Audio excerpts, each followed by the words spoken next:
o técnico, o funcionário da empresa, pode ser das Forças Armadas, obviamente, da área de defesa, quer fazer um estágio no exterior, numa área de interesse, que vai trazer inovação. A gente vai dar essa bolsa. Não necessariamente mestrado, não necessariamente doutorado. E qualquer desses estágios, se tiver associado estágio em empresa, conta a mais. Uma das ideias de trazer esse pessoal de fora, esses pesquisadores que estão flutuando no mercado internacional, seria aquela bolsa, aquela última ali, pesquisador visitante especial, grande liderança científica. Seria uma bolsa de R$14 mil, uma bolsa razoável, com essas lideranças, para ficar no Brasil um tempo, e eventualmente isso pode ser agregado a outro apoio para trazer esse pesquisador. A gente sempre fala aí do Brasil, céu, terra e mar, é isso? Nossos exemplos, céu, bons exemplos de terra, bons exemplos de mar. E universidades, pesquisa, empresas, a gente obviamente quer aumentar essa interação. Isso aí é do Osíris também, eu sou de Silva. Obviamente vocês sabem a dificuldade que é, né? Agregar valor a todos os produtos aí. O Osíris até respondeu um pouco uma das perguntas nossas, né? O Brasil somente fabricará aviões se antes fabricar engenheiros técnicos. Obviamente, enquanto a gente não estiver formando perenemente, como a pergunta de vocês, técnicos bons em todas as áreas, a gente vai estar sempre um pouco atrás. Hein?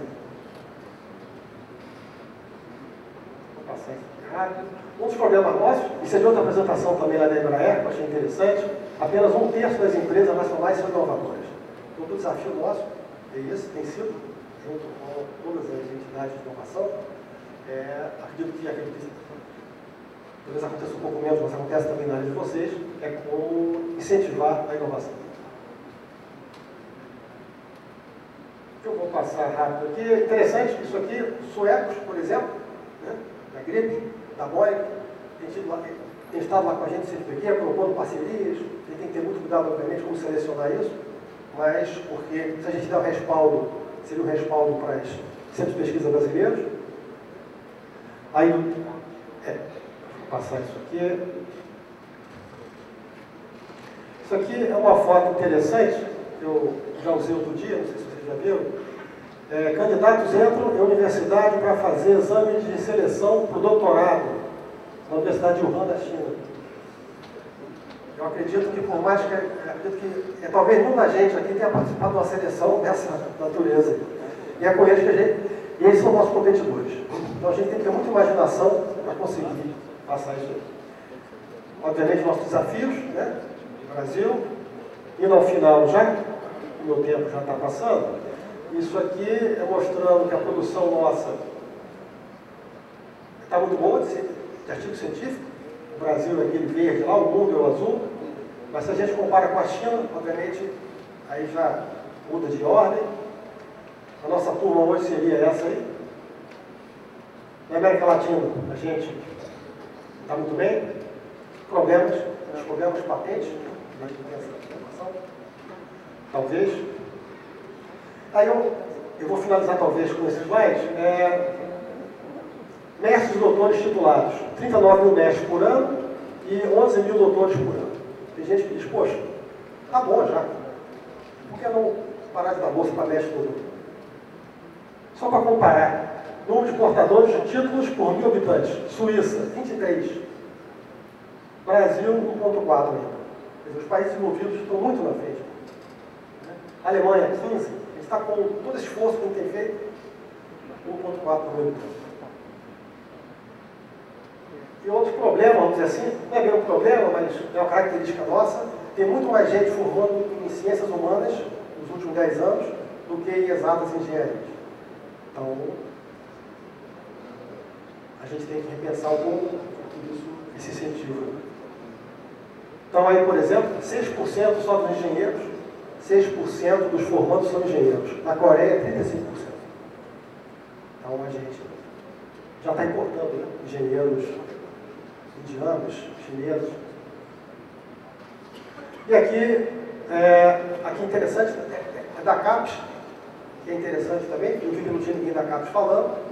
Da área de defesa específico, já tem 3 programas de pós-graduação, um aqui no IME, de área de defesa, até visitei uma vez, Defesa e Segurança Civil, que o professor deve fazer parte, lá da Fluminense, e Desenvolvimento Regional.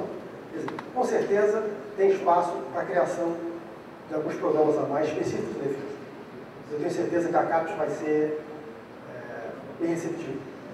E o CNPq também, podemos dar esse apoio. Eu encerraria então voltando ao nosso almirante e agradecendo. Muito obrigado.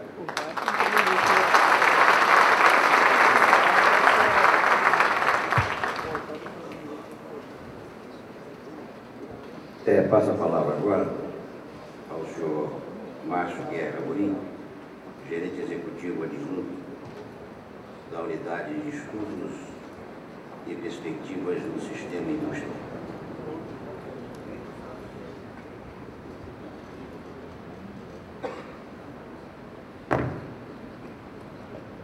Boa tarde a todos.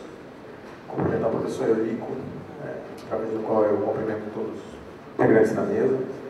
Eu venho agradecer aqui a oportunidade de falar para o público tão seleto, dizer para vocês que desde ontem eu sou aprendo, muito jovem, eu tenho que aproveitar esses momentos para aprender bastante. Bem, a questão dos recursos humanos é impressionante de um tempo para cá. E esse ano, acho que é o 12º ou 15º encontro que nós viemos convidados a falar sobre a questão da falta de mão de obra qualificada. E esse é um processo interessante, porque toda vez que o país cresce acima dos 3%, 2,5% a 3%, falta mão de obra qualificada. E o problema é anterior a isso, né? Se nós crescêssemos apenas 1% ao ano, nos próximos 10 anos, nós teríamos o mesmo problema. Por quê? Porque, resgatando o que o professor Eurico falou no começo, talvez um pensamento estratégico focado na educação básica, não tenha sido levado tão a sério há uns 20 anos atrás, e agora a consequência disso é esse painel. Estamos discutindo justamente a falta de mão de obra qualificada. Bom, então, o cenário de desenvolvimento, ou seja, o país ele tem uma perspectiva, a continuidade do crescimento deve acontecer, a gente tem avanços na implementação de uma estratégia que permita o desenvolvimento do país, ou seja, temos um plano de país, temos um plano estratégico, possibilidade de expansão competitiva e até mesmo inserção, ou seja, o bonde está passando. A gente tem que ter a habilidade e a competência de seguirmos aí, pegarmos esse bonde. O dinamismo do mercado interno permite, o crescimento vem acontecendo, fortes investimentos em infraestrutura e uma perspectiva de ser a quinta economia no mundo. Quando eu falo em 2050, a gente acredita que antes isso deva acontecer. E no Brasil, o orçamento destinado à defesa, 11º. Ou seja, a perspectiva é que isso mude, né?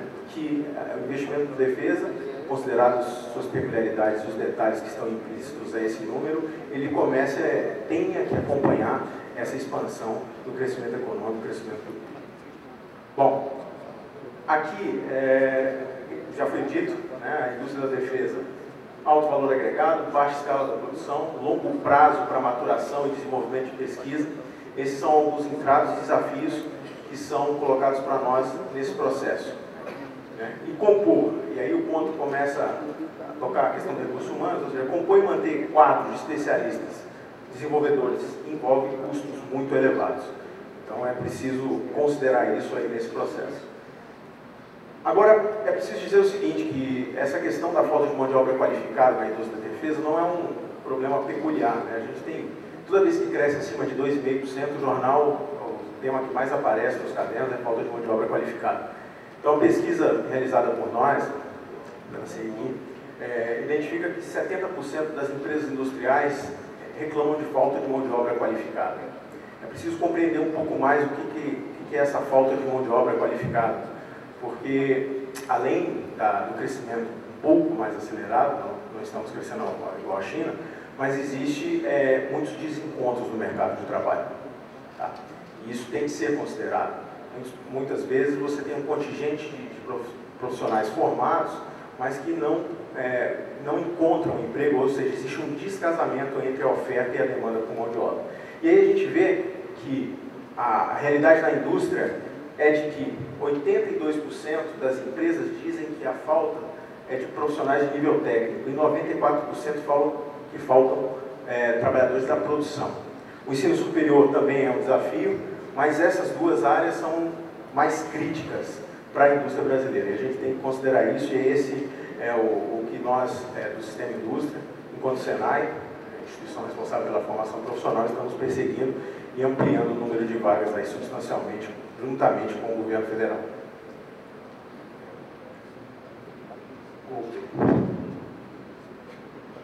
O desequilíbrio, eu mudei essa lâmina hoje de manhã, porque a gente tem, quando a gente falar de falta de mão de obra qualificada, sobretudo aqui na indústria da defesa, estamos discutindo, a gente tem dois momentos distintos, e aí o pensar estratégico tem que ser levado em consideração. Se estamos falando de mudança do patamar de desenvolvimento da indústria da defesa, nós estamos falando em questões de inovação, ciência e tecnologia associadas, logicamente com restrições naquelas tecnologias que são passíveis de desenvolvimento no país, mas ela vai remeter a uma demanda forte de engenharias em nível técnico. A realidade hoje não é essa, né? Você tem, dentro da indústria da defesa, se você olhar dentro das profissões, das ocupações, e aí eu não estou falando de escolaridade, 80% dos profissionais estão em ocupações que requerem menos qualificação, ou seja, um contingente menor de qualificação. Não estou falando de escolaridade. E se a gente está falando de produção, e aí a produção está associada a técnico e trabalhadores associados diretamente à produção. Então são duas dinâmicas diferentes. Se a gente está falando em mudar o patamar, agregação de valor, mudança do patamar tecnológico da indústria da defesa, a gente está falando daquele grupo lá de cima. E se nós estamos falando em implementação, ou seja, na produção, nós estamos tratando dos trabalhadores, que é justamente hoje a realidade brasileira que eu mostrei no gráfico anterior, onde 94% das empresas reclamam da falta de profissional técnico e de nível de produção. Então, dentre a visão prospectiva, né, que nós enxergamos aí para a indústria da defesa, hoje, atualmente, cerca de 12% dos profissionais associados a essa indústria são de nível técnico. E aí, nesses próximos 5 anos, que a expectativa é que não ocorra uma mudança abrupta no patamar tecnológico, esses profissionais continuam sendo demandados. E aí, em destaque, tem a parte mecânica, usinagem com formação de metais, desenhistas, projetistas, ferramentaria, eletrônica e química, né? E a questão, o Senai ele tem formado um contingente elevado de técnicos nessas áreas, nos 27 estados, praticamente, existem poucos onde você não tem o atendimento de alguma dessas áreas, e aí, logicamente, como estávamos conversando aqui com os painelistas, a parte específica é feita pela empresa, né? E aí a integração desses corpos militares, o conhecimento mais específico é feito dentro da própria empresa. E aqui, falar um pouco da questão dos engenheiros. A gente tem aí que os engenheiros, eles ganham, em 2000, eles ganhavam 40% a mais que os demais profissionais de nível superior. Em 2009, essa diferença subiu para 70%. Mas, contrapondo a isso, nós temos que hoje apenas, são estudos realizados pelo IPEA, 38% está em ocupações tipicamente de engenharia, ou seja, existe, dada a crise anterior que o país viveu, houveram desvios ou ajustes do mercado, onde vários engenheiros ocuparam principalmente situações em cargos voltados à área financeira, e isso traz problemas no médio e longo prazo, e logicamente esse desequilíbrio passa a ser mais grave aqui no nosso país. Além de considerar que cerca de 20% dos que entram nas universidades de engenharia, apenas 20% chega ao final. Desses 20, metade pode ser considerada qualificada. Então são questões críticas que têm que ser consideradas também. A perspectiva do Senai. Agora eu vou misturar um pouquinho rapidamente aqui, porque a questão da inovação e da mudança de patamar, ela está associada ao processo de formação profissional. E é nessa visão que a CNI tem trabalhado junto com o Ministério de Ciência e Tecnologia, na criação da Embrapa, né, que é a Embrapa da Indústria, Empresa Brasileira de Inovação para a Indústria. Onde foi firmado um protocolo de intenções, onde, num primeiro momento, vão ser reunidas instituições de pesquisa, e o Senai no meio delas, de maneira a promover uma maior integração e a proximidade da realidade dos desafios tecnológicos da indústria às instituições de pesquisa, de forma a promover solução direta e pontual para a inserção das empresas nesse novo patamar de competitividade. Então, o desafio do Senai é ser um indutor de processo de inovação também, a colaborar com esse processo, auxiliar setores industriais no desenvolvimento de produtos de maior valor agregado, e aí nós não estamos falando de sobreposição de ações, e sim de complementariedade, vou falar um pouco isso adiante, e apoio a P&D, principalmente para a pequena e média empresa.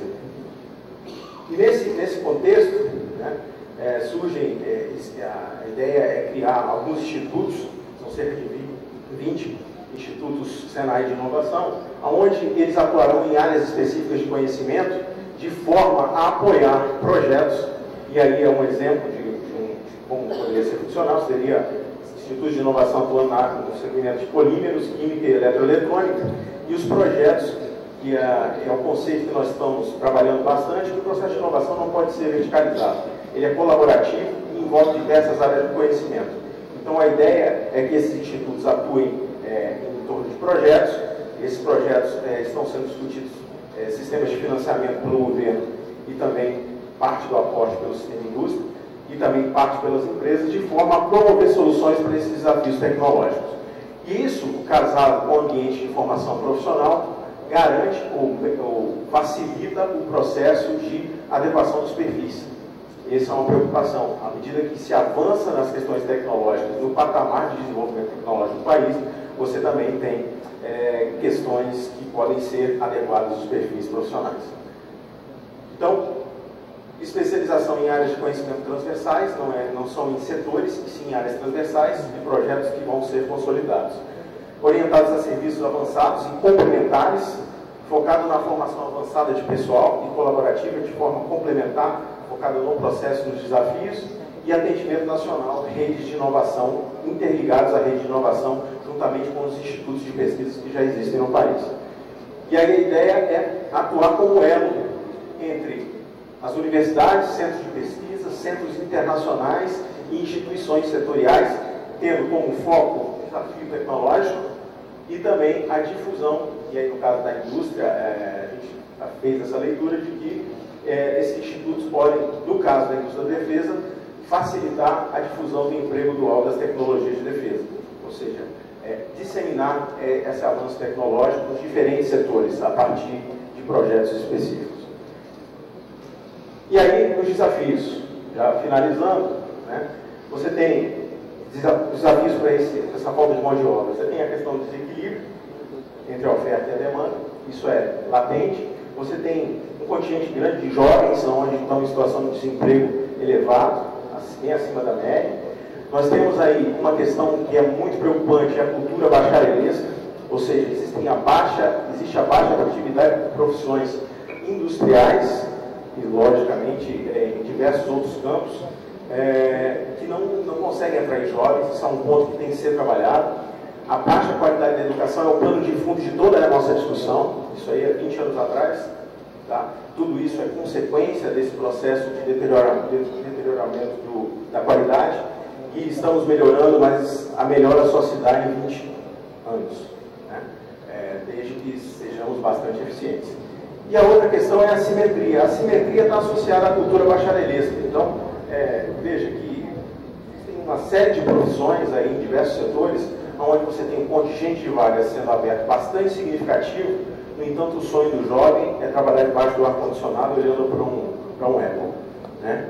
E isso, muitas vezes, é uma cultura que vai se gerando pela percepção de que só o ensino superior é o caminho para a formação do indivíduo.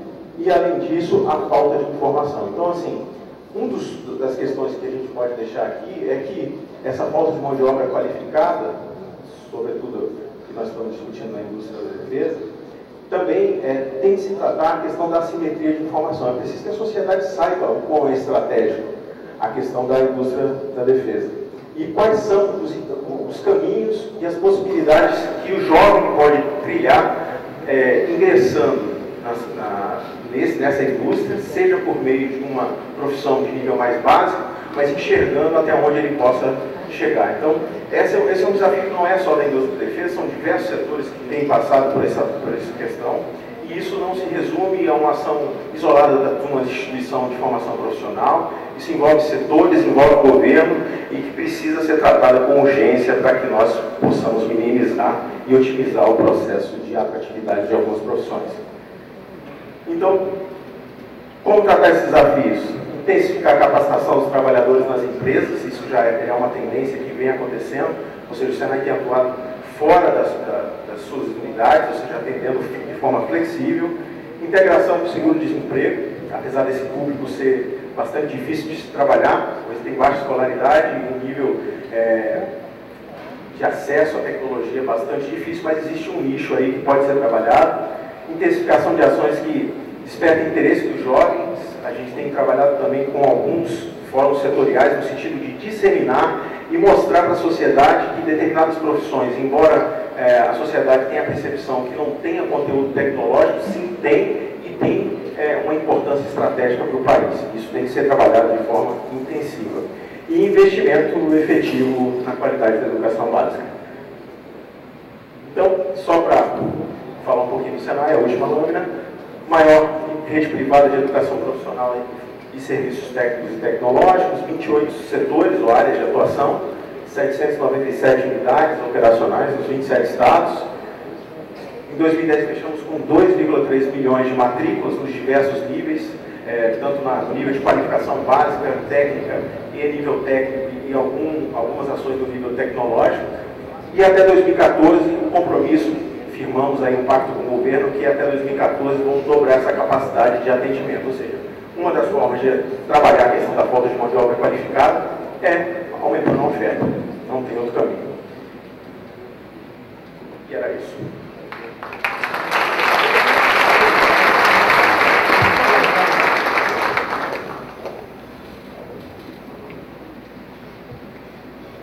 Vamos dar sequência ao nosso painel, convidando agora o brigadeiro Maurício Patini Brandão, que é professor titular de Engenharia Aeroespacial do ITA, Instituto Tecnológico da Aeronáutica.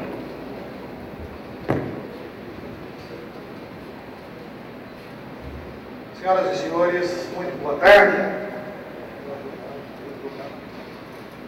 Eu estou aqui representando o magnífico reitor Bita.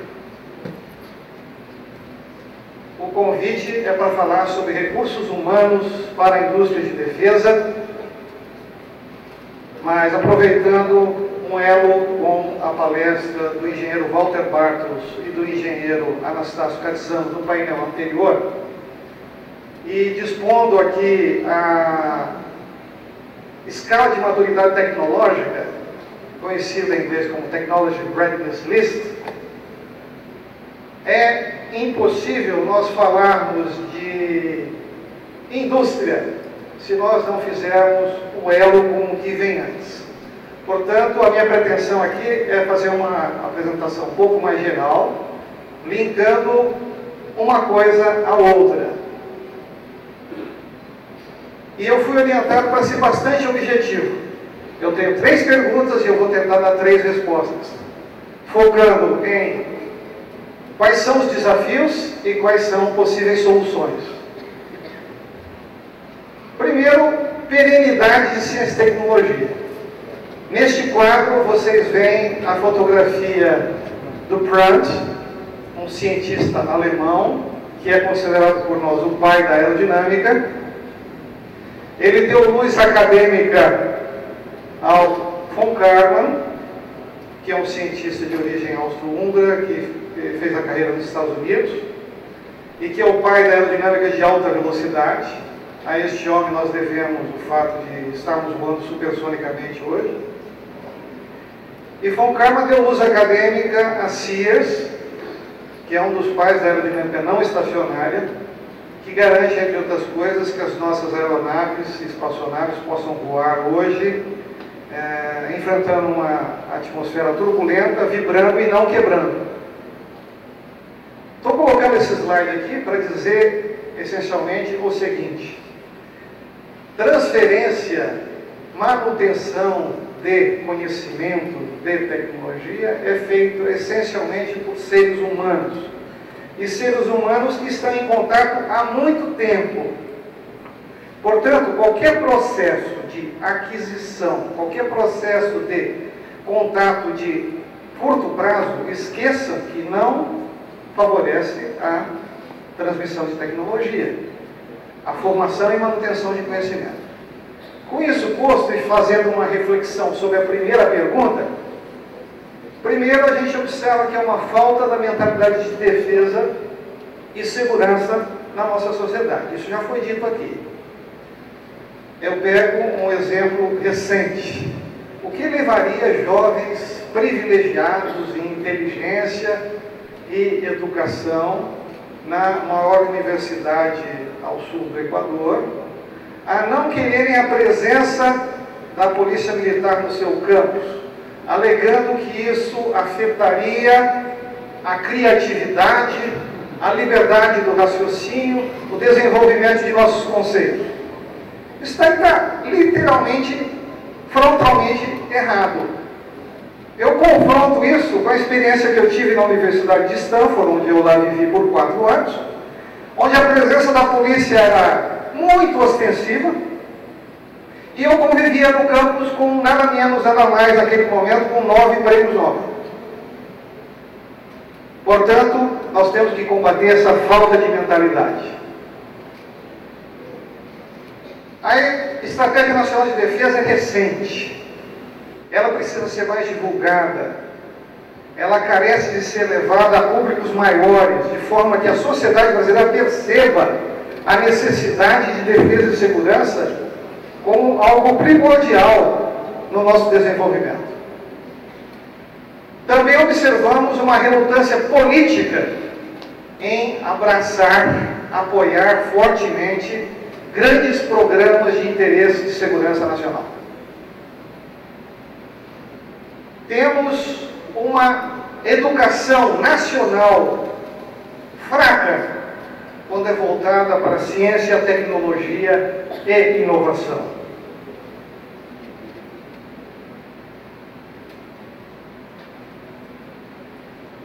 Por exemplo, é tradicional a gente ouvir que matemática é um preço a se pagar no passar de ano. Ou seja, as nossas dificuldades vêm de berço. E, como já foi colocado, uma falta de engenheiros em quantidade, para não falar em qualidade, face às nossas necessidades. Colocado esses desafios, tentando responder a primeira pergunta, vamos tentar colocar algumas soluções. Então, é óbvio que a gente tem que ter programas educacionais, desde o primeiro grau, voltados para a defesa e segurança da nossa sociedade. Alguns dos senhores já devem ter ido a Disney World ou a Disneylândia.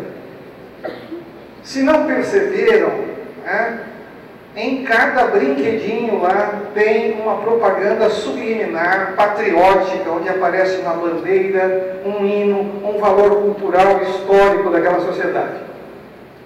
Por que nós não fazemos o mesmo?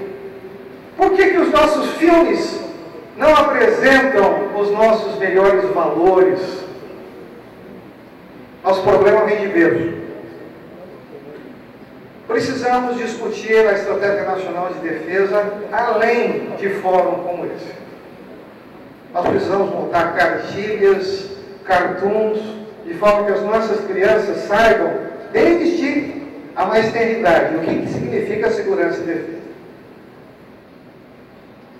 Nós precisamos implantar firmemente programas de defesa que sejam do Estado brasileiro, não de governos, para que não haja contingenciamento, para que haja continuidade, perenidade, para que os empresários tenham confiança de montar equipes de trabalho e certeza que vão mantê-las.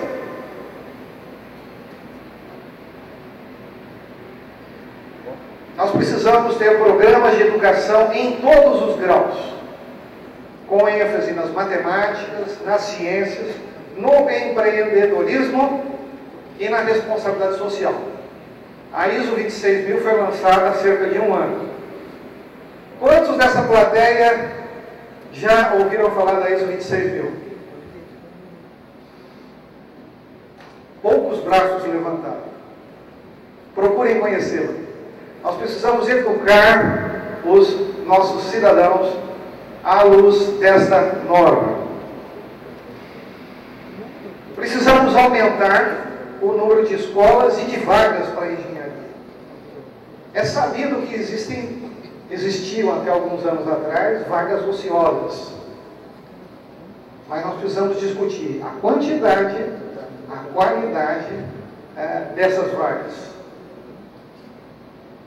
Aqui, em programas de educação, eu aponto todas as Olimpíadas que nós temos de matemática, de física, e a Olimpíada Brasileira de Aeronáutica e Astronáutica, a OBA. Nós estamos tentando cumprir o nosso papel no setor aeroespacial. Agora eu vou para a segunda pergunta.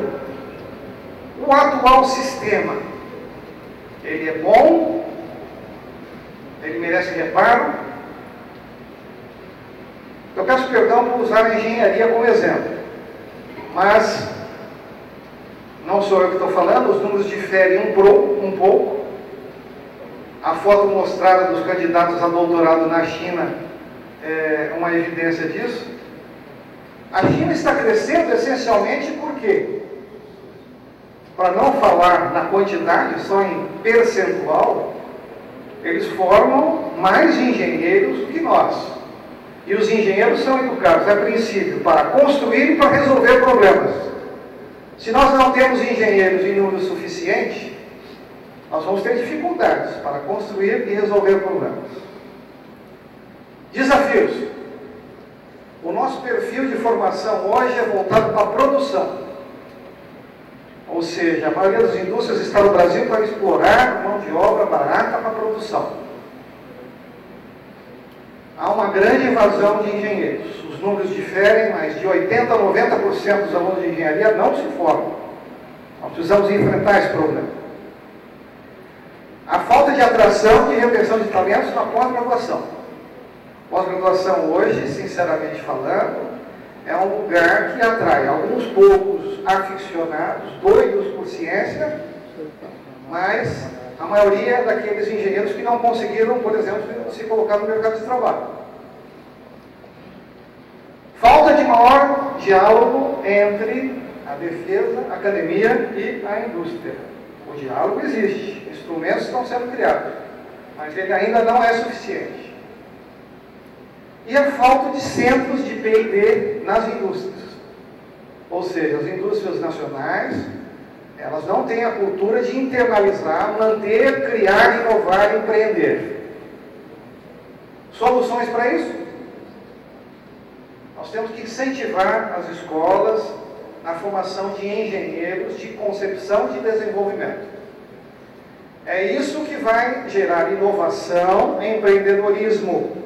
Não é produzindo algo que foi concebido e desenvolvido lá fora, com máquinas e robôs trazidos do exterior, que nós vamos construir a nossa sociedade.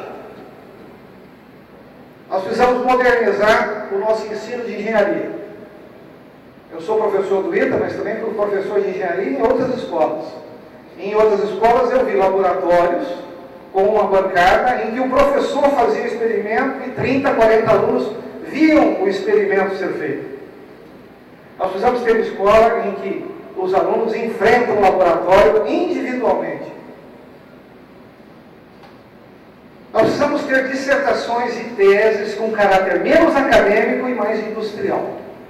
Quando eu falo no diálogo com a indústria precisa ir à escola, colocar os problemas e inteligentemente usar a mão de obra dos alunos e dos professores, obviamente com as devidas contrapartidas para alimentar o processo, para resolver os seus problemas.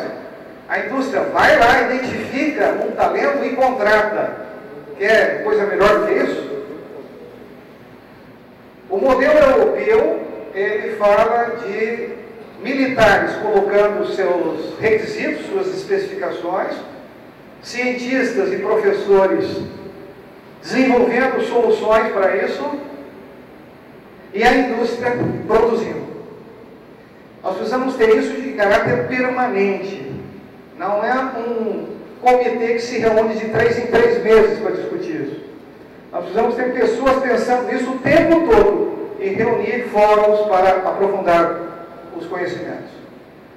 E precisamos incentivar a integralização do conhecimento e a geração de patentes, envolvendo a academia.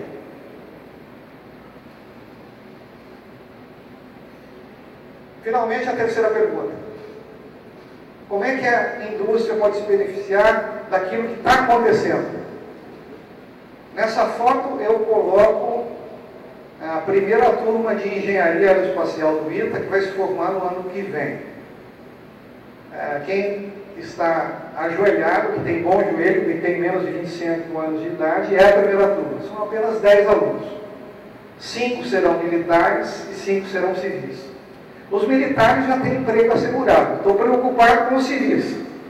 Se alguém tiver aí capacidade de absorver um engenheiro aeroespacial formado pelo ITA na primeira turma, pode me procurar.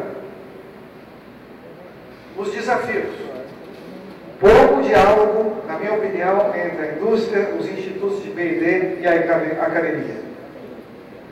A falta de identificação das necessidades de recursos humanos. Nós não temos visão estratégica em termos de RH. Não temos, porque também não temos programas. A falta de políticas e realmente ações de suporte pelo Estado brasileiro. É o Estado que tem que liderar isso. A falta de centros de P&D nas indústrias para reter esse pessoal. E a falta de laboratórios estatais ou industriais de suporte ao desenvolvimento de novos programas. Eu, por exemplo, fico feliz em ver a Embraer desenvolvendo o programa do HC390. Muito feliz. Mas, por outro lado, eu também fico muito triste ao ver que o ensaio em voo do HC390, pago pelo comando da aeronáutica, está sendo feito num túnel aerodinâmico na Holanda. Ou seja, na década de 90, nós tentamos construir o nosso túnel transônico e supersônico. Não houve recurso, não houve visão política de se fazer isso. Então, hoje a Embraer está desenvolvendo aviões transônicos e nós fazemos ensaios desses aviões, ou na Rússia, ou em outros países da Europa. Soluções. Nós precisamos ter painéis consultivos permanentes entre indústria, institutos P&D e academia. Nós precisamos que as indústrias que tenham condição adotem universidades corporativas. Até hoje o ITA não foi adotado e está à procura de uma indústria que assim o deseje. Nós precisamos planejar estrategicamente os recursos humanos. Nós precisamos fazer a gestão por competência, algo que as Forças Armadas ainda precisam crescer esse conhecimento. Nós precisamos lançar programas mobilizadores do Estado. Em 2003, quando nós lançamos o Sistema de Ciência, Tecnologia e Inovação da Defesa, Walter Bartos é testemunha disso, nós apontamos 5 grandes programas para a Marinha, aerosubmarino nuclear, para a aeronáutica, eram os veículos lançadores de satélite, para o Exército, eram os blindados sob rodas, e, em geral, para a defesa, eram os problemas de interoperacionalização das Forças Armadas e os problemas de comunicações seguras. Isso em 2003. O meu desafio, solução, é que cada indústria crie o seu próprio centro de P&D. Ou seja, mesmo que a indústria seja pequena, com um mecanismo de bolsa, como já foi apontado pelo especialista do CNPq, é perfeitamente possível ter pelo menos um especialista em ciência e tecnologia em cada indústria, formar um núcleo e ir adiante. E, finalmente, nós precisamos urgentemente ter grandes laboratórios do Estado brasileiro, ou industriais, para dar apoio às indústrias. Nós tínhamos, por exemplo, um laboratório de trem de pouso para apoiar os programas da Embraer. Isso funcionou até o 145. Na hora que a Embraer quis fazer o 170 e 190, nós não tínhamos mais laboratórios. Então nós precisamos olhar o longo prazo e atacar isso com inteligência. Indo para a conclusão, esse slide mostra, na carreira de C e T do CPA, cada pontinho ali é um servidor. Nós temos os servidores que foram admitidos na época de CLT, e cada linha aqui representa um concurso. Ou seja, desde o fim da CLT, nós tivemos apenas 3 concursos públicos. A cada ano, cada pontinho daquele evolui na diagonal, porque é um ano de trabalho e um ano de idade. Todos os pontinhos amarelos são aqueles que irão se aposentar. Ou seja, em 2019 nós vamos perder mais da metade da nossa força de trabalho. Isso já foi notificado aos órgãos de governo.